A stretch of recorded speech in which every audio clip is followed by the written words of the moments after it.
Good morning, everyone. Welcome to the studio. My name's Martin and I'm from Meyer Street Records.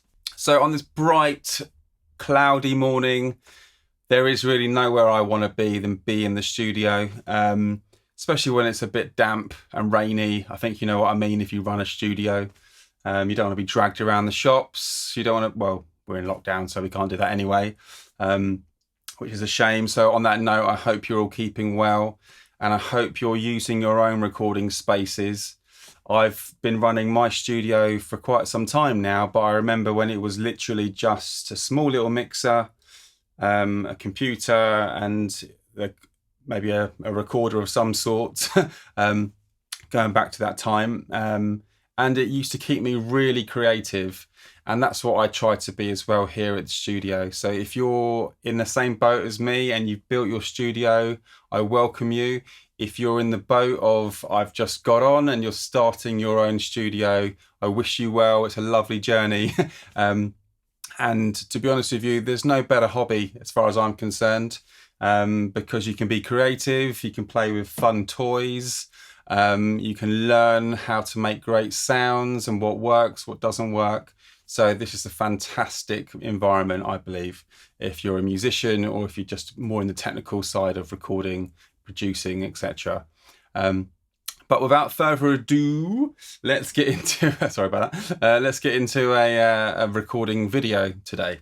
So in today's video, I've done it before, but I want to test a good recording placement for my acoustic guitar. Now, I forever come into my studio, I want to record a track.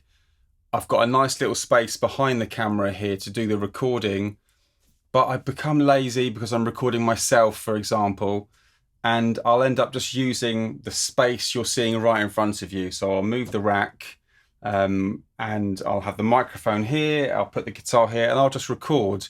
And all the stuff that you learn about goes out the window, as in find the right location, best acoustics, no reflections behind you, etc. And honestly, I've got some great results just recording the guitar here. And now I'm not saying that it's wrong to record the guitar in the correct way, or as we've kind of told, if you've gone to study or you've read up on recording acoustic instruments. But I just really believe that if it works, it works. And in the whole scheme of things, in terms of a song or the list of tracks, you don't always notice those imperfections in a recording if they're mixed together nicely or if it's done by someone with some experience. So don't take my word as gospel. It really just works for me. But maybe you can try it yourself. But if you're lazy like me sometimes and you just want to lay down a nice acoustic guitar, there's no harm of doing it exactly in the location you're in, which could just be your control position where you'd normally mix. So let me show you what I mean.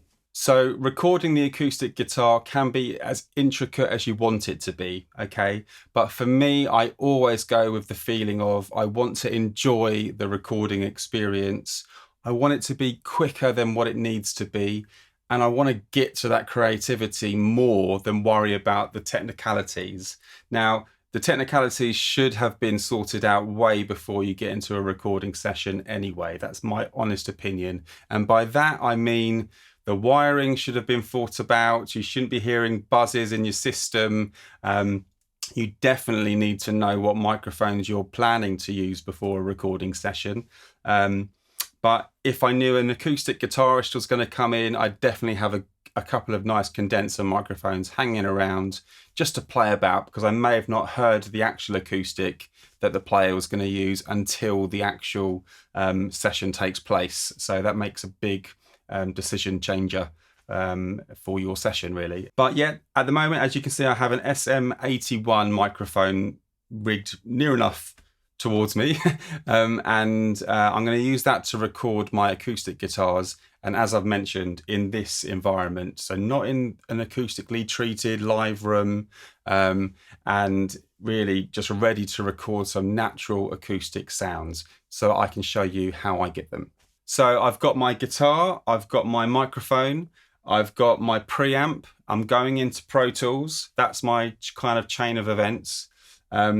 I like my Neve preamp mostly because it's very quiet anyway, so you eliminate a lot of problems which you may encounter on cheaper preamps, or if you go straight into a little cheaper desk. So they're worth thinking about. I always go in completely flat. Yeah, I know. So that basically means no EQ, no compression, no effects, you name it. I just want to record the natural sound source that I'm in. If I'm needing to do stuff, I believe, on the record side, on the initial going in stage, then the chances are I'm in the wrong mic placement, I'm in the wrong room, the instrument isn't sounding right, or something's just wrong in the setup for you need to tweak at this stage. Yeah, if it's a live environment, very different. You're not always treated to nice setups. You may not even know the room. So yeah, that's when I believe you'd have to do a lot more playing. But on the recording side, you've got the time. You must know your studio. If you go to a good studio, if it's not your own place, then that should kind of be taken care of as far as I'm concerned. So yeah, completely flat into the mic. Okay. So here we go. So here's the microphone. So here's the acoustic guitar.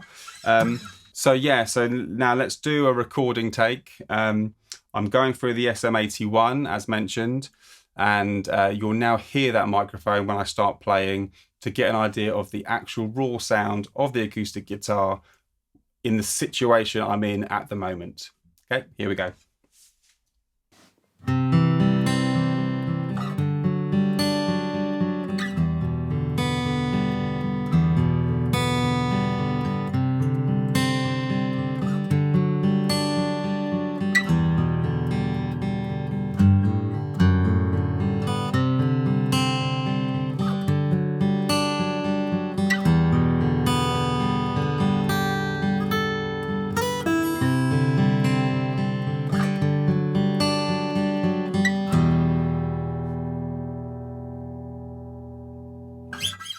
So that was some very brief picking on the guitar. I didn't give you any insight for what I was doing in terms of placement. So I'm literally always pointing this condenser mic around towards the 15th fret.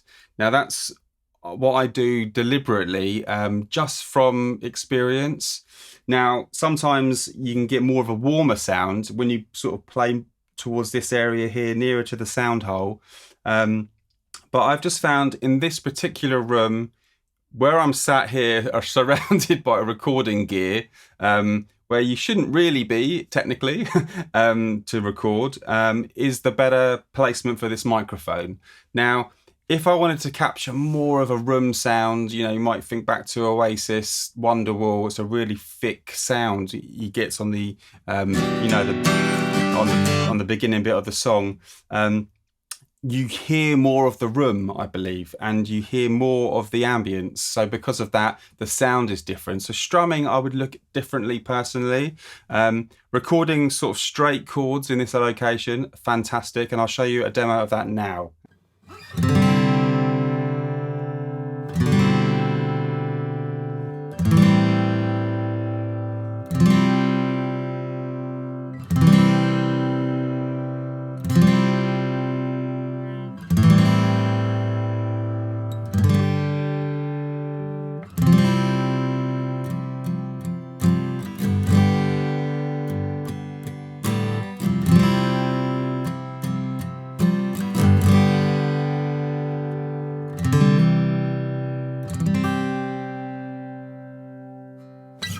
So there you go, that's some straight chords, just to quite literally strum through a song.